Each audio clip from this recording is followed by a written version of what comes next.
अस्सलाम वालेकुम जी। आज़ाद कश्मीर के अंदर स्टिल सूरत हाल डेड लॉक की है और अवामी एक्शन कमेटी की जानब से 15 तारीख को जो लॉन्ग मार्च की कॉल दी गई है उसके हवाले से भी मुख्तलिफ जो ग्रुप जो हैं अवामी एक्शन कमेटी के मुख्तलिफ इजलास से रवला कोर्ट पहुंचने की कोशिश कर रहे हैं, वो भी ट्रबल में हैं। रस्ते में उनके साथ जो है वो सिक्योरिटी इदारों की छोटी मोटी लड़ाइयाँ भी हो रही हैं, कुछ जगह पे फायरिंग की भी इत्तलात हैं। तो इस हवाले से अनवार साहब, क्या आपने नोट किया, किस तरफ ये बात जा रही है, क्या होने वाला है आने वाले दिनों में? आ, बिल्कुल सर, जो आपने बात की, सबसे पहले तो यह है कि उन्होंने अब दोबारा मुजफ्फराबाद की जानब लॉन्ग मार्च की जो कॉल है वो 15 जुलाई की दी हुई। ठीक है। जैसे कि हम इसका पहले भी जिक्र कर चुके हैं और मुझे लगता है कि ये आखिरी कॉल होगी। वो निकले आर या पार की वो बात है। निकले या ना निकले, ये आखिरी कॉल होगी। और इसके अलावा आपको पता है रवला कोर्ट के मुख्तलिफ जगहों पे धरने दिए हुए हैं। एक तो जो हमारा मेन धरना है वो है, उसके अलावा छोटे छोटे कुछ चंद दीगर जगहों पे भी धरने मतलब मौजूद छोटे हैं। टाउन्स या सराउंडिंग जी पे। ऐसे ही है। कुछ ग्राउंड पे, हाँ, वो लोग जो मेन धरने का जो ग्राउंड था वहाँ पे जाने की उन्होंने कोशिश की, जिसके नतीजे में वहाँ पे सिक्योरिटी फोर्सेस के दरमियान और इन जो एहतजाज करने वाले लोग हैं, एक्शन कमेटी के जो लोग हैं, उनके दरमियान झड़पें हुई हैं। वो पीछे हटने का नाम नहीं ले रहे। इधर से सिक्योरिटी फोर्सेस ने शेलिंग की और फायरिंग की भी जो खबरें हैं वो हाँ, वो मौजूद है। मौजूद है। और कुछ लोग भी इसमें ज़ख्मी हुए।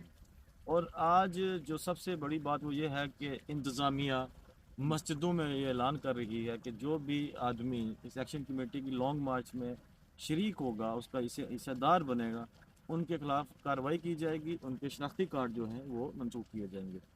तो ये एक खौफ फैलाने की कोशिश जो है वहाँ इसका पे। मतलब यह है कि जो उमर नज़ीर साहब की तरफ से गलत इस्तेमाल के हवाले से, प्लेटफॉर्म को गलत इस्तेमाल करने के हवाले से बयान आया, उसके जवाब में वज़ीर आज़म साहब का बयान आया, जिससे एक उम्मीद पैदा हुई थी कि शायद कोई पेशरफ्त होने वाली है। इसका मतलब है वो जो एक पॉजिटिव तरफ चीज़ें जाने का लोग सोच रहे थे, वो उम्मीद ख़त्म हो गई। सर दोबारा से बिल्कुल ऐसा ही है। अब एक दिन जो बयान आते हैं वो हमें लगता है, लोगों को लगता है, हम भी लोगों तक ये बात पहुंचाने की कोशिश करते हैं कि हालात बेहतरी की तरफ जा रहे हैं। अब जो परसों उमर नज़ीर साहब का जो बयान था, बहुत ही संजीदा बयान, एक मुस्बत सोच, एक मुस्बत पहलू और बहुत अच्छी अच्छी एक जो ना वो पेश रफ्त थी। जी जी। उधर से वज़ीर-ए-आज़म ने भी कहा जी कि हम मुज़ाकरात करने के लिए तैयार हैं, हमारे दरवाजे खुले हैं, आए टेबल पे बैठें। और ये चीज़ें हम समझ रहे थे कि इंशाअल्लाह ताला कुछ बेहतर बेहतर हो होगी। जाएगी, लेकिन लेकिन वो अब नहीं हुई। कल और आज के हाँ। जो हालात हैं उनसे लगता है कि फिर हालात कशीदा हो चुके हैं। ठीक है।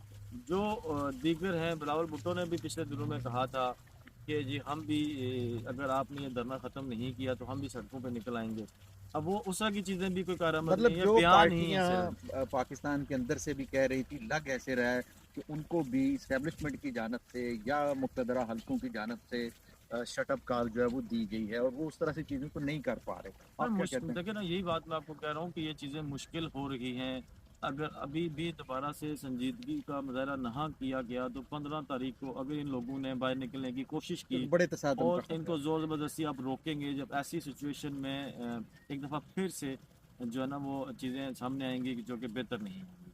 ऐसे ही है, तो चलें जी, देखते हैं। हम वो अब तारीख जो कोटली वाली है या हाँ, डडियाल वाली उम्मीद है है, वो नहीं दोहराई वो जाएगी। हम दोहराना नहीं चाहते। बिल्कुल ऐसे और ही। हम एक दफ़ा फिर गवर्नमेंट से ये अपील करते लेटेस्ट हैं। है जी, काफ़ी टेंस सिचुएशन है, लेकिन हम फिर अच्छे की उम्मीद करते हैं। हम समझते हैं कि दोनों जानब से जो है वो बंद गली में नहीं जाना चाहिए।